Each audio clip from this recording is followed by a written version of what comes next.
Hello students, आज हम हिंदी के व्याकरण भाग में जिस पाठ का अध्ययन करेंगे वह है संधि।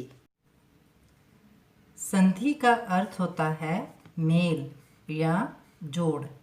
जब शब्दों के दो वर्णों के पास पास होने से उनमें मेल हो जाता है तब बोलते समय उन्हें अलग अलग नहीं बोला जाता, बल्कि उनका उच्चारण भी एक हो जाता है।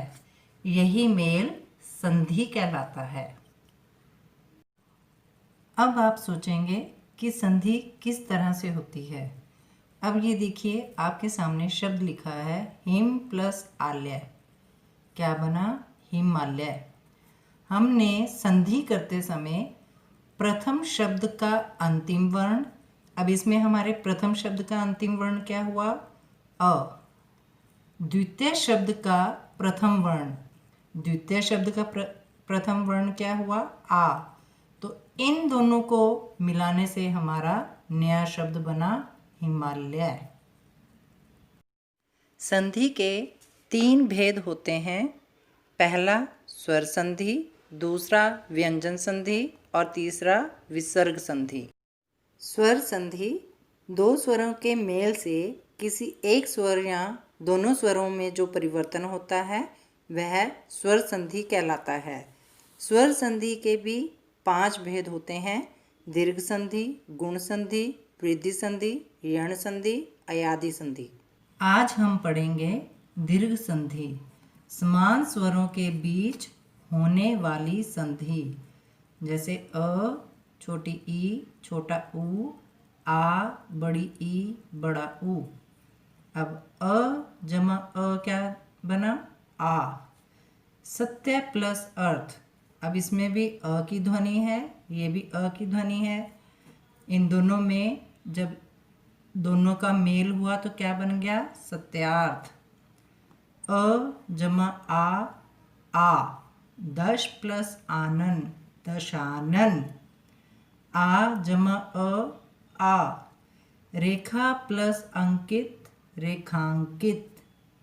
आ जमा आ। विद्या जमा आनंद, विद्यानंद। छोटी ई जमा छोटी ई, बड़ी ई। कवि प्लस इंद्र, कविंद्र। छोटी ई प्लस बड़ी ई, बड़ी ई। कपि प्लस ईश, जब छोटी और बड़ी मिलेगी तब भी बड़ी ई ही बनेगी, कपीश।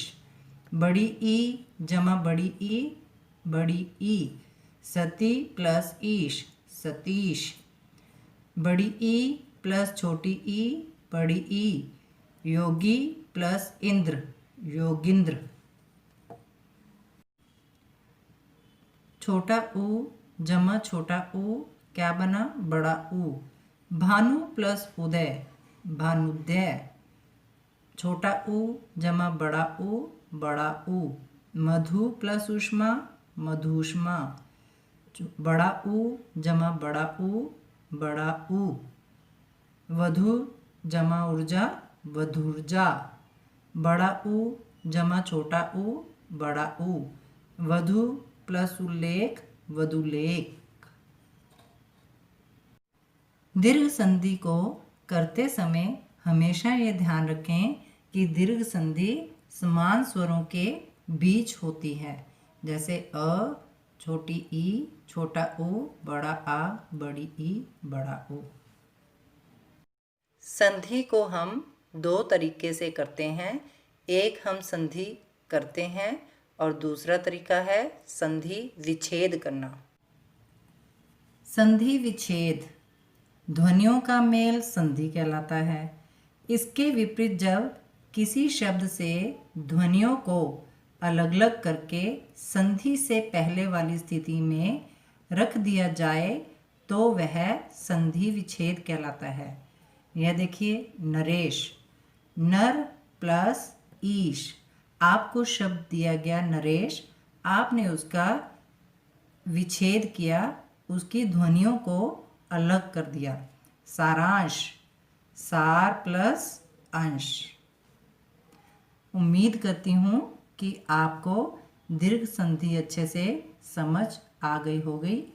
धन्यवाद।